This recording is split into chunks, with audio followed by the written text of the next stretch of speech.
No, mga ka-LG, good morning. Ito po yung ating mais. 55 days after sowing, may bunga na po. Okay.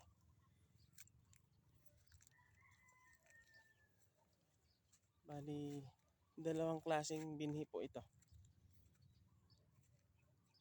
Decalb 8282S tsaka yung Bio RR seed. Local produce. Okay. Dito sa side na to, ito po yung Bio RR. Sa part ng bandaron, ayan, tuturo ko mamaya. So, 55 days na siya. Yan na po yung kanyang bunga. Okay.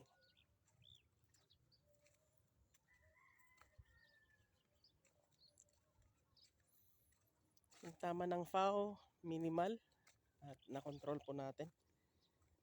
Yung ginamitan po natin ng Yubal. Yubal ng Bayer.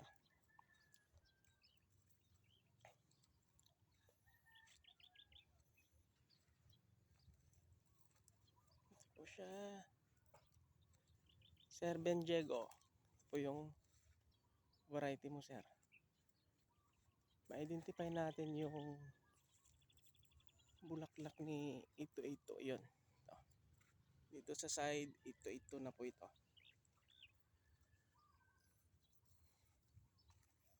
Okay. Palabas yung tassel niya.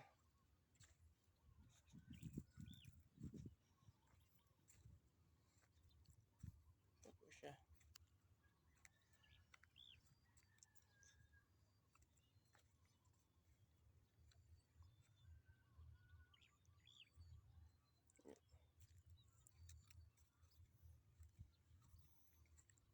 Papakita po natin hanggang sa kabuuan niya.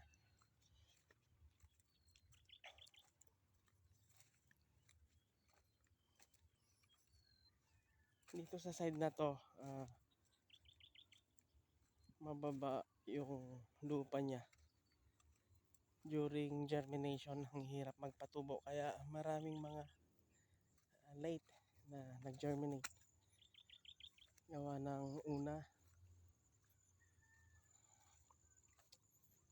lupa dry. Okay.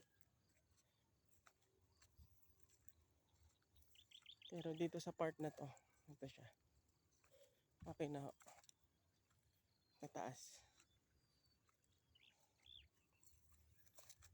Bali, nag-basal application po tayo rito. Naglagay tayo ng homemade na chicken manure. Lagay tayo ng 20 bags sa 2,000 square meter. Pero yung sa side na kabila, yung 3,000 square meter, hindi po tayo naglagay ng paupo. Comparison po later on. Ano yung effect ng may paupo. Ito po yung 8282. Halos dadalawa yung bunga dito sa labas. At ito po yung ugat po niya. Maraming ugat. At malalaki yung puno.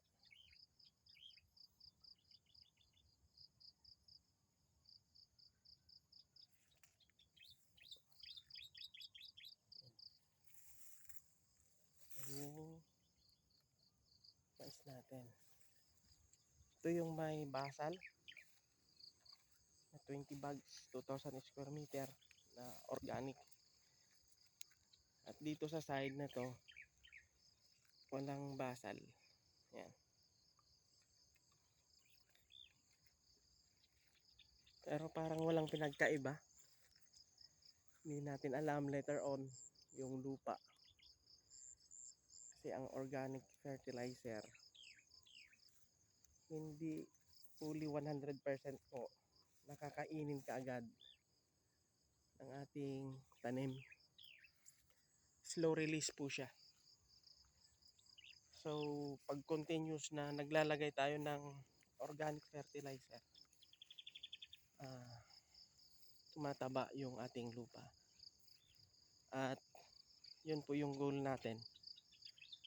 Mag-incorporate po tayo lagi ng ating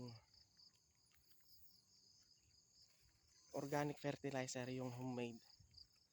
Makakatipid po tayo pag tayo ang gagawa. Bili po tayo ng chicken manure sa mga poultry kung may malapit sa inyo. At gawin nyo na lang po. Spray na lang po kayo ng decomposer. Maraming klaseng decomposer po. At kulob po natin. Kulubin po ninyo ng 15 to 20 days. Pwede na. Okay.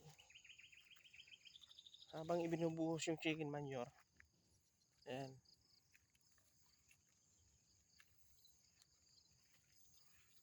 ni-spray din yung decomposer na yon.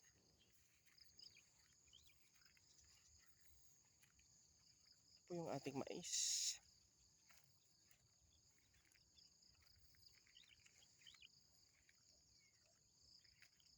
55 days after planting.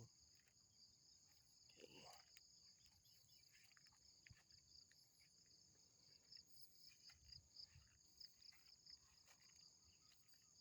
Hindi nga lang pantay-pantay yung laki niya. So, nung nagtanim po tayo rito is medyo tuyo yung lupa.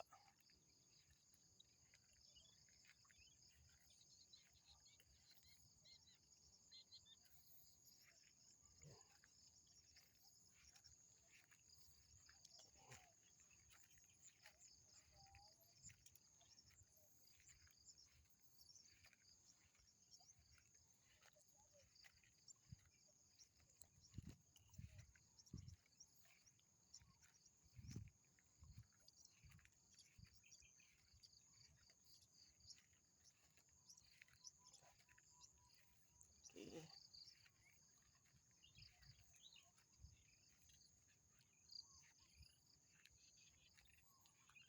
At ito po yung ating katatanim lang nung Sunday. Today is Tuesday. Monday. Day 2. Okay. Halos isang bag yung nitanim po natin dito sa 3,000 square meter. Ito po yung ating tudling. Medyo malayo. Nasa 80. Pero double row. Dalawang tundos, dalawang tanim sa isang guhit. So, try natin to. Kasi yung experiment po natin noong last cropping, yung double row po natin, yung nagtamnan ng nasa 1,000 square meter. Umani po tayo ng 20 na sako. Okay. Sa 20 na sako,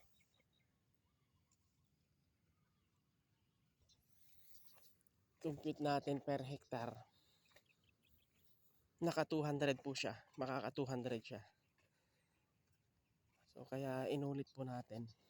Hopefully makuha din niya yung ganong harvest.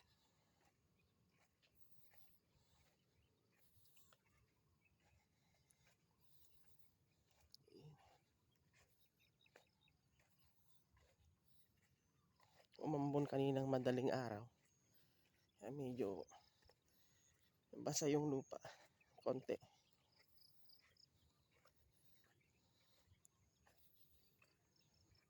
Okay.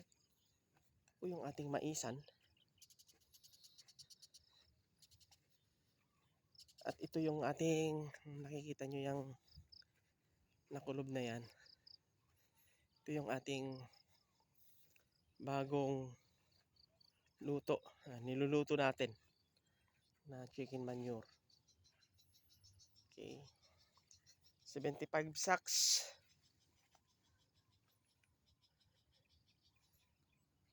At inisprehan ho natin ng decomposer habang binubuhos.